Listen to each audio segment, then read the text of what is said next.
ఈరోజు ప్రపంచంలో America, Israel, Iran మధ్య జరుగుతున్న యుద్ధం ఆ సెగ భారతదేశం విశాఖపట్నం స్టీల్ ప్లాంట్ కూడా తగిలింది.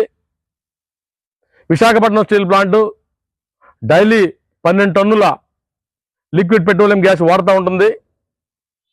విశాఖపట్నం స్టీల్ ప్లాంట్ సుమారు 20 రకాల ముడి సరుకులు వివిధ రాష్ట్రాల నుంచి, వివిధ దేశాల నుంచి తీసుకొచ్చి నిరంతరం 360 రోజులు కూడా ఉత్పత్తి చేసే స్టీల్ ప్లాంట్లో కేవలం 12 టన్నుల ఎల్పిజి లేకపోతే మొత్తం దేశ విదేశాల నుంచి తీసుకొచ్చినటువంటి రా మెటీరియల్తో చేసే ప్రాసెస్, వేల మంది ఇన్వాల్వ్ అయిన కార్మికులు పనిచేసే ఈ ప్రాసెస్ మొత్తం అంతా కూడా ఆగిపోయే పరిస్థితి ఏర్పడుతూ ఉంది.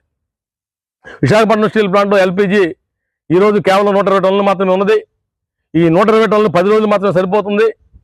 ఇంకో 300 టన్నులకి ఆల్రెడీ డబ్బులు కట్టి లైన్లో ఉన్నప్పటికీ కూడా ఇవ్వడానికి నిరాకరిస్తూ ఉన్నారు.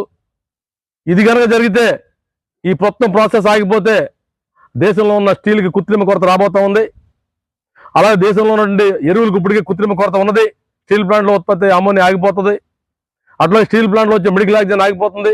అలా బై ప్రొడక్ట్స్ కూడా అన్ని కూడా ఆగిపోయేందుకు అవకాశం ఉంది. కాబట్టి వెంటనే ముఖ్యమంత్రి గారు కలవ చేసుకుని కేంద్ర పెట్రోలియం శాఖ మంత్రి గారి మీద ఒత్తిడి తీసుకురావాలని, తద్వారా విశాఖపట్నం స్టీల్ ప్లాంట్ ఇది కూడా మార్చి మాసంలో టర్న్ ఓవర్ పెంచుకునే దిశలో, లాభాలు పోయే దిశలో ఉన్నది. ఫిబ్రవరి నెలలో 34 కోట్ల రూపాయలు నగదు లాభాలు వచ్చినాయి. ఈ నెల కూడా 150 కోట్ల నగదు లాభాలు ముందుకు పోతా ఉన్నాం.